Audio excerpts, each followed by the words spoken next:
Why did we choose darkness to represent chaos in the Bible? Well, in Genesis chapter 1, in the beginning, the world is wild and waste. Right? There's darkness over the waters, and God speaks into the darkness and into that formless world to bring order and structure. And he does that by his word and his light, which brings order to the chaos and the darkness.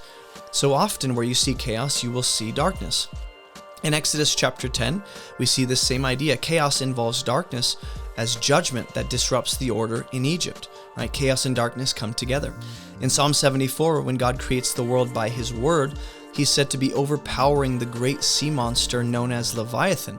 And this sea dragon represents chaos in God's good world. Right? God is seen overtaking and overpowering chaos and taming it for his good purposes. In Isaiah 45, God rules over the light and the darkness, and he's not threatened by the chaos. In Mark chapter 4, we see Jesus calms the storm and chaos submits to his authority and words. So we chose this image of darkness and chaos because darkness marks a world that is not yet ordered, a world that can't sustain life, and this darkness becomes associated with disorder and chaos. See, throughout Scripture, storms, the deep, and darkness, they overlap as images of chaos that threatens God's good world. Darkness is the natural element that symbolizes chaos. And God's repeated action is to overcome the chaos with his word and his light.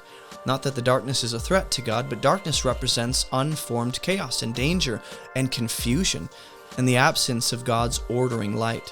In the Bible, God defeats chaos by speaking light, giving boundaries, and bringing order.